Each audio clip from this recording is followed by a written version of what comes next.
Hello, everybody. This is Fernando here live at the Fort Concho Officers Quarter 1 in San Angelo, Texas, one of the most haunted places in San Angelo. And I'm inside one of the most haunted buildings within the fort itself. The reason I'm doing this is because we have a very special guest that I wanted to do an interview with. You've seen her in some of the past videos in the ghost group SPCTRE that I'm in.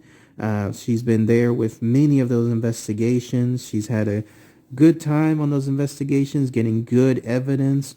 And now she's with me here at the Fort Concho area. So what I wanted to do was do another interview with our special guest because she has some exciting encounters that we can talk about and share here with this podcast slash interview. And then that way, it'll be a great way to show some of that good info. And I'd love to hear what your comments on there are afterward. But without further ado, I wanted to introduce everyone again to the beautiful, lovely Virginia. She's here now with me. Hi, Virginia. Hey, everybody. Virginia is there in the ghost group SPCTRE. She's been there pretty much since the inception, right? Mm-hmm. And here she's with me now, and I thought it'd be a great opportunity to just do another quick interview with her and then talk about some of those scary encounters that she's had. But thank you again, Virginia, for this opportunity. That you've been a big hit too with the fans. So. I don't know about a big hit with the fans, but they love seeing you on the live stream, so it's definitely good stuff. Not much to see, but okay. But yes, anything involving scary encounters, Virginia has two of them. One of them might have already been shared before, but it's good to highlight again because y'all are fans of this creature, maybe, if it could be. And then another one is more of a ghostly encounter. But let's first talk about the one involving La Lechuza. That's something that, of course, I've highlighted in some of my past videos. We even apparently captured some audio footage of La Lechuza on some of our ghost hunts. Yeah, La Bahia. El Presidio La Bahia, yeah. Yeah, that was interesting. But Virginia has her own personal encounter with La Lechuza. And yeah, if you can, please, Virginia, share it. And then that way, maybe if someone's listening to this now has more comments on there too, they can post it below too. But please, go right ahead. So, this actually happened when I was more or less probably about, I'm going to say 11 years old. And actually my cousin Josie, which is another person that's in our SPCTRE group. I was with her at the time. We're out late, not supposed to be out, but we tend to be out and about when we're younger. Where was this? In Victoria, actually, Victoria, Texas. We were streaming the streets or what so, and she was pretty much doing what she always did to try to scare us, and she was talking about how she was going to summon up the Halachucha and this and this and that, and she was like, once it hits midnight, you whistle and this and that, and we're like, whatever. And yeah, so it's coming about midnight, right? Yeah, it was. Okay. Yeah, she was definitely.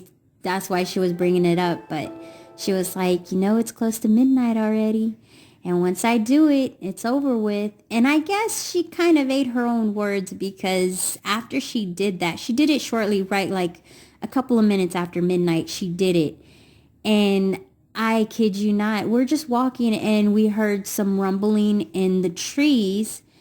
And we all looked up and something literally just like swooped down and came at us. It was like a really huge bird. I don't know. I've never seen anything like it. Never, ever. But it was like huge. And we just started running. My cousin was straight up. She was like, run, run. And I want to say we were probably about a block and a half away from our house. And luckily, the way we were going, it was like coming from the opposite direction. We're going towards it, and we heard it. It was on. Okay, so we're going towards it, and it's on the other side of the road like we seen the trees rumble. Okay. And it came at us. So when we turned around, we started running towards the house. Wow. But, and then I hear my grandmother screaming in Spanish, yelling for us to get in the house, to hurry up, hurry up. And She saw it then? my grandmother, yeah, she's seen it. She's seen it. She was standing on the porch because she was looking for us. And we weren't supposed to be out, and she didn't see us in the house, so she was out there looking for us. And she's seen us running, and I guess she's seen it behind us. So her, yelling her Spanish words, I was like, oh my goodness, this is something I would never, ever forget, but I will never, ever whistle around that time. I heard that it's more seen in the Mexico area rather than out here in these parts, but who's to say? You see it where you see it, regardless. So very dangerous to whistle or try to attract attention purposely of La Lechuza like that. Can you describe, other than like a big bird, did you see like a face or what? No, it was, aside from the lights, some of where we stayed at was, I'm going to say the ghetto area. But a lot of the street lights, it's like every other light was lit up. So whenever I seen, it was obvious. You can hear the trees, the leaves, trembling, kind of, just making that noise like something was in there. I was like, maybe it was a cat. But when it started really shaking and like what popped out, it was just huge. Huge bird? I've never seen a bird that big. So to say it was a bird, that's what I automatically assume, because birds are the only thing that fly, But for being that big is what questioned me, is that a bird? Yeah. And my cousins, like, we got in the house, my cousin, my grandmother, they were both talking about, halachucha, and she was telling my cousin, why y'all there messing with that stuff? Don't you be playing that stuff? That's real. And I was just like, I was in shock. I was scared. I was like, I didn't want to go back outside. Like after that next day, I didn't even really want to go outside. But it passed, and I kind of put it behind me to where I didn't really think much of it until not too long ago doing our investigations, and my cousin brought it up. So. And then one last thing on there, after y'all went into the house, the grandma and so on, what happened afterward? Did it just, do you think, fly away? Did it stop or what? I really couldn't say. Like I said, I was in shock. I was scared.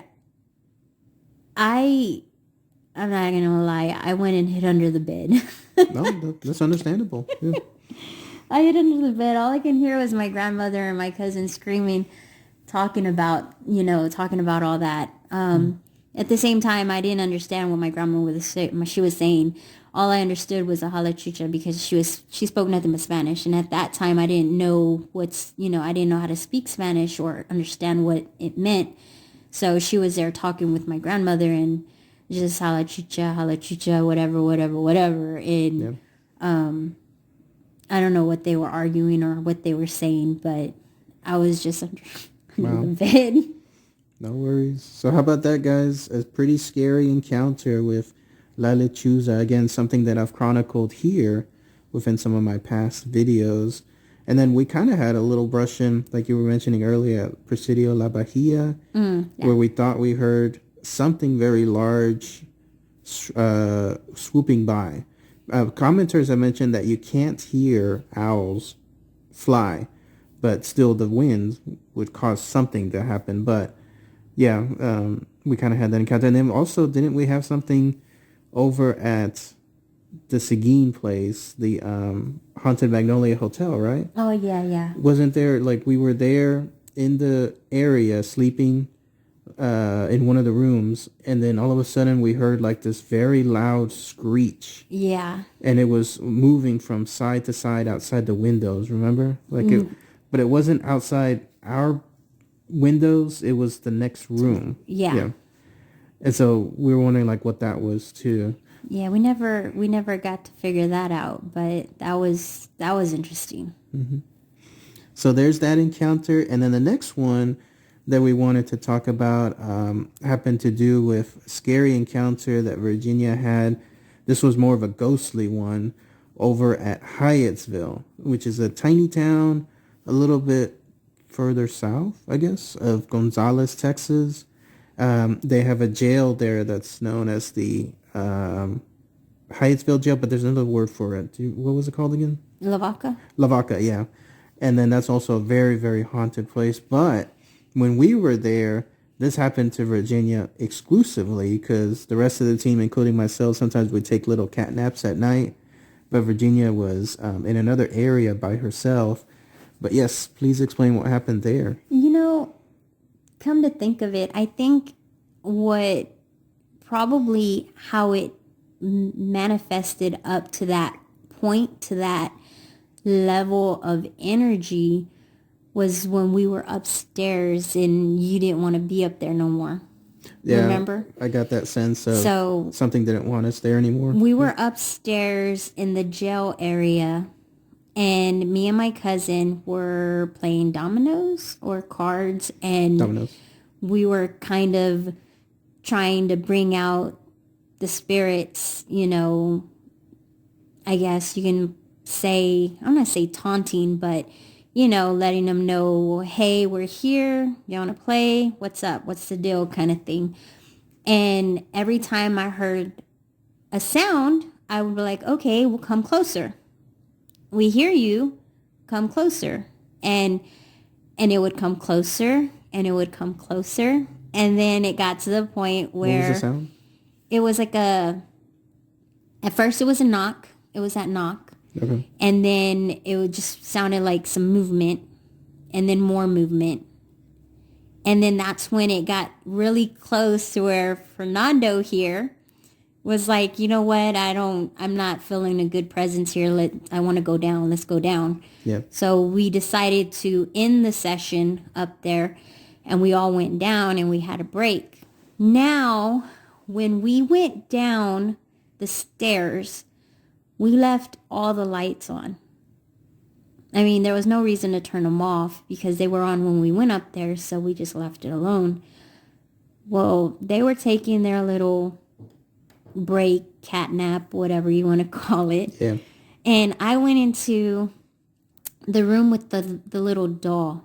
There's this one room in there in the facility where it's got a little doll that supposedly blinks or moves her hands at times or something of the moves sort. on its own. So I was in that room laying on the bed, just kind of like looking out the window because the window was open. And I started hearing, okay, so for those who have been to the Lavaca jail, Hallettsville jail, y'all know how the setup is. They literally put it to the original way it used to be. When we went the last few times, it was all attached together. This last time we went, they decided to go back to the original way of the way it was. So the other solitary building wasn't attached to the main building. And that's the way they put it. So it's like by itself, probably about 10, 15 feet away from the main building. Outside the building and in its own little secluded area, yeah. So I was laying there on the bed, and when you walk into this... In the doll room, right? Yeah. Yeah, in the doll room. When you walk into that building, into that jail solitary area, you're like in there, and you can go to the right or you can go to the left. And once you go either which way, up against the wall, there's these little rollers, which it basically rolls the cells open, all the doors open at one time. instead of doing it one by one. I mean, you can do it one by one, but they have the little roller things where it rolls the doors open. Well, I was laying there and they have the windows in that building open so you can, you can hear, so it's pretty much to keep it aired out or whatever. And yeah, I was laying there and I can hear those damn rollers going off. And I can hear the doors opening and shutting and opening and shutting. And I'm like, wow, that is just like crazy. I couldn't tell whether maybe somebody is just, a teenager, kids, or, that went over there, they're just messing with it. Or if it was, actual. I mean, I walked over there and I walked in. I didn't go all the way because I just had like, you get a certain type of feeling, and I just had that feeling. I'm like, yeah, I'm not feeling it. Nope, not gonna happen. So I just like walked in and I walked out. So you heard something was turning that crankshaft, something that opens the jail cells. Yes.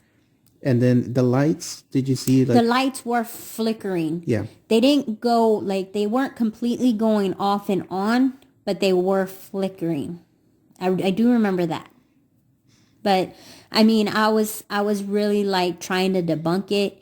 That's why I got up and I walked over there, because the door is not locked. For our sakes, because we were investigating, they had it open for us. But they're, like, those ladies that let us, investigate, they're on site, but in their own little, what I say, like a house, or it's part of it. Yeah, but, it's a house that they live in right there. Yeah, so I mean, they leave it unlocked for us so we can go in and out. So that's why I was like, well, maybe kids got in there or what so. But when I went, there was like the door was closed. I opened it, went in, and it was like really quiet, but it was too quiet. Like I didn't hear no crickets. I didn't hear nothing of nothing. And it didn't feel right. So I was like, yeah, no, leave it. And we should have been the only ones there, guys. The only ones, us, and then the other group, the ladies that live there. So there shouldn't have been anyone within that area turning that crankshaft or doing something with the lights at the same time. So after that, I walked back into the main building where we were at, and I decided to just kind of linger in the hallway. It's a long corridor hallway, that leads me straight to where Fernando and my cousin were taking a nap at. And I decided to sit in the hallway and just record. I recorded on my phone, but my phone went dead, so yeah. I recorded a little bit, but not what I wanted to record. And so I'm sitting there, and, well, no, I go over to where they're at to tell y'all about over there. And then y'all are like, okay. So I was like, yeah, okay, whatever. So then I go back, and I sit down right in the, like, halfway point, right next to the room with the little doll. I sit right there. And while I'm sitting there, I'm like just looking back and forth. And that's when I hear footsteps. And these footsteps are heavy, like an actual person. And I kid you not, if I hadn't known that Fernando and my cousin were resting over in the area where they were at, I would have pretty much betted my life that it was Fernando coming down those stairs, because I know how you like your steps. Yeah. And that's how it sounded. So I'm looking at that door, just waiting for somebody to walk out. Like, was it one of those ladies? Did they come in? Like, something up there that they needed? I know it's not Fernando and I know it's not my cousin, but nothing ever comes out. It's like they hit the bottom step and then that's it. And I'm just like waiting for them to walk out of the door, down that little room thing and then out the door, but there's nothing. So I'm like, well, that's weird. So I get up and to go and check it out. I'm like, okay. I go walk over there and I walk into that little space, like a room type, with the what is it, like would it be like an officer's information desk? Or are you talking about the area that looked like I'm at a place where an assistant or somebody yeah, sat? Okay. that one.